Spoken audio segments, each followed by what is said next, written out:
ഉപ്പുതറ പരപ്പ് പാതയോർത്ത് മാലിന്യം തള്ളിയ സംഭവത്തിൽ നടപടിയെടുത്ത് അയ്യപ്പൻകോവിൽ ഗ്രാമപഞ്ചായത്ത് ഭരണസമിതി. കഴിഞ്ഞ ദിവസമാണ് ഉപ്പുതറയിലെ ഒരു വ്യാപാര സ്ഥാപനത്തിലെ മാലിന്യം പരപ്പ് ഉപ്പുതറ റോഡിൽ തള്ളിയത്. 10,000 രൂപ പിഴ ചുമത്താനാണ് തീരുമാനമെന്ന് അയ്യപ്പൻകോവിൽ പഞ്ചായത്ത് പ്രസിഡന്റ് ജയമോൾ ജോൺസൺ പറഞ്ഞു. പരപ്പ് ഉപ്പുതറ പാതയോരത്ത് തിങ്കളാഴ്ച രാത്രിയാണ് മാലിന്യം തള്ളിയത്.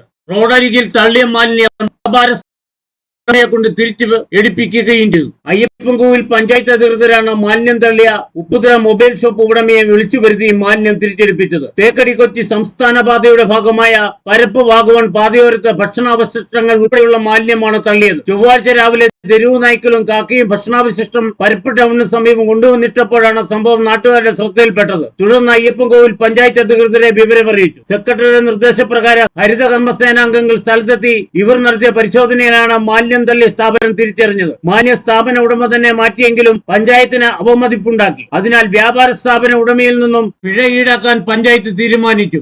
മാർച്ച് 31 പഞ്ചായത്തുകളെല്ലാം മാലിന്യമുക്ത പഞ്ചായത്തായിട്ട് പ്രഖ്യാപിച്ചു. അതിനുശേഷമാണ് കഴിഞ്ഞ ദിവസം ഉപ്പുതറ പഞ്ചായത്തിൽ കച്ചവടം നടത്തുന്ന ഒരാൾ 3 മാസമായുള്ള ഭക്ഷണം കൊണ്ടുവരുന്ന പൊതികളടക്കം നമ്മുടെ അയ്യപ്പൻകോവിൽ പഞ്ചായത്തിൻ്റെ ഒരു വീടിൻ്റെ പരിസരത്ത് കൊണ്ടിടുകയും അത് കാണുകയും ചെയ്തു. ഉപ്പുതറയിൽ സ്ഥാപനം നടത്തുന്ന കടയിൽ താമസിക്കുന്ന പ്ലേ സ്റ്റോർ എന്ന കട സ്ഥാപനത്തിൻ്റെ ഉടമയാണ് ഇത് ചെയ്തിരിക്കുന്നത്. അത് ഇന്നലെ തന്നെ വാർത്തയാക്കുകയും ചെയ്തു. അതിൻ്റെ അടിസ്ഥാനത്തിൽ പഞ്ചായത്തിൽ നിന്ന് നോട്ടീസ് കൊടുത്തുകൊണ്ട് ഫൈൻ ഈടാക്കുന്നതിന് തീരുമാനിച്ചിട്ടുണ്ട്.